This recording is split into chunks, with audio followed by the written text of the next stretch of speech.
Hello and welcome to today's video.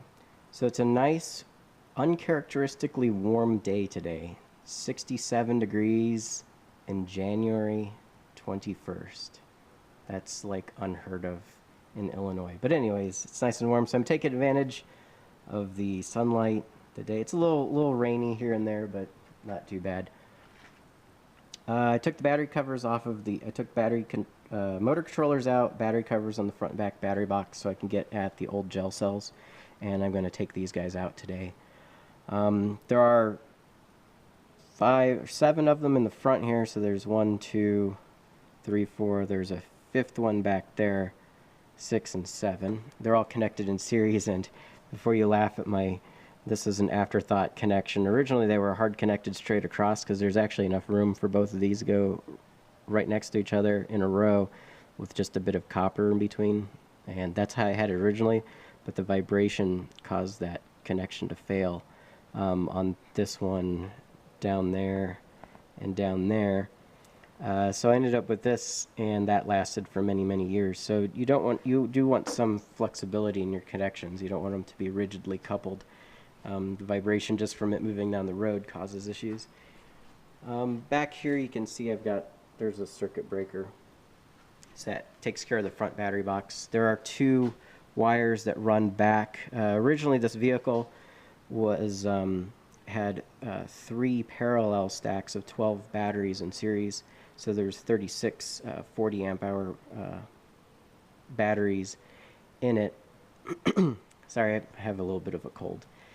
And so this front actually had 12 batteries in it, and so you had a positive and negative that run to the back. And we can go back here a second here, I can explain it better. So in the rear battery box, you can see the 12 batteries here. This 3x4 grid of them are gone. Those ended up getting shipped with the 1995 Solectria E10 that I rebuilt. Did a repair restoration. You can see that on the website. And it needed a way to get into the car hauler, and so I just left the batteries in so it could drive up the car hauler. And I used those batteries for testing and driving it around and stuff. So they were okay. They probably only had about a 5-mile range. These guys only have a 5-mile range. So they're dead. However, we're talking, they got to supply hundreds of amps, and they'll be perfectly fine. They just have high resistance in UPS duty, which is what I'm going to put them in. I'm going to take them all out and put them on some UPSs to back up the sump pumps and the entertainment center downstairs, the router and network and all that kind of stuff.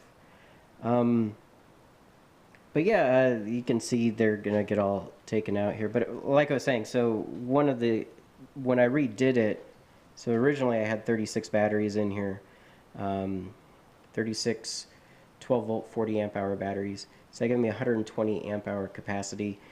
These guys are 75 amp hours each, and I ended up with 2 stacks of 12 in series, so 24 total batteries, and that gave me 150 amp hours.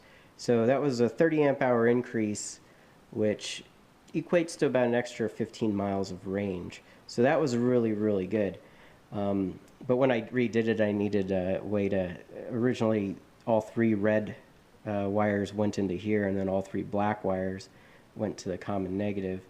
But I went ahead and rewired it so that we could, add this extra bit in here, and we're using one of the wires that goes up to the front as like kind of a jumper to connect over here. So that's why there's a little extra junction box, and this is just a bus bar where all the copper bus bar where all the 144 volt connections come in, and I just kind of put some extra case on there. It's really kludged together. I just put project boxes around everything to keep them from shorting to anything else. Gives it some extra armor. And then the little spiral wrap here is because these were actually running in between the terminals on all these other batteries. You can see they kind of ran through this little gap, if you can imagine the batteries all being there. But yeah, I'm going to go ahead and take all those out. Theoretically, the Nissan Leaf battery pack will fit in here. I should be able to fit 2 of them in the vehicle. At one time I was thinking of putting 3 in it, and it would require a bit of work. If you can see the cab, or not the cab, but the bed of the truck. Milo has come over. What are you doing? Okay, Milo's decided to make an appearance. But so the bed normally rests on these points right here, the frame rail, and then these 2 points right there. So you can see there's about that much gap, right, for having extra room. There's actually a fiberglass cover that goes over this, and you have the 2 motor controllers that sit here.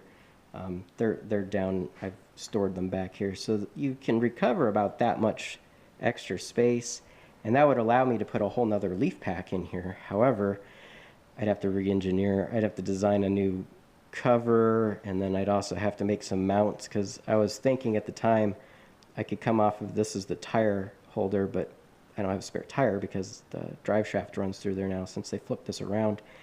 And I was thinking of having this motor controller at an angle and the other motor controller at an angle, and to recover all the space, but that's just going to be a lot of work. So I'm just going to go with 2 battery packs in here. That gives me roughly 120-mile range, which is going to be more than enough for what I need.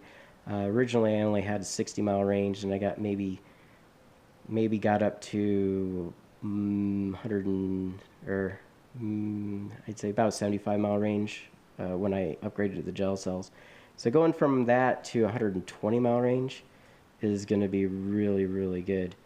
But yeah, just real quick, I've got the 2 leaf packs here. I've already got both my leaf packs, but essentially this section right here, this with the so there's 4 modules, 4 modules, 4 modules, 4 modules, 2 modules, 2 modules, 2 modules, and 2 modules. That whole group right there will fit perfectly in the back of the truck, in the back battery box.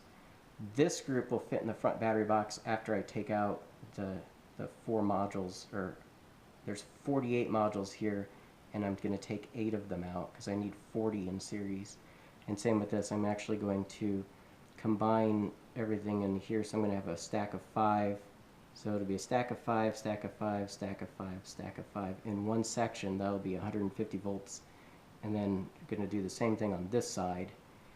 And then that will allow me, with modules from the other one.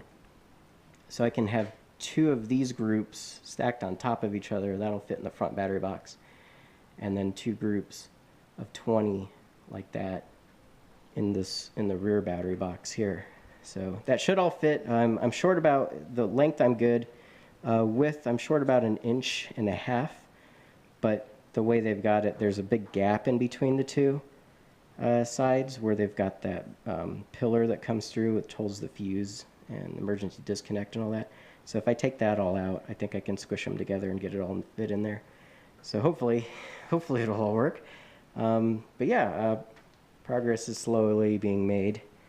And yeah, eventually I'll have both of these guys in there with some modules left over. But anyways, thanks for watching.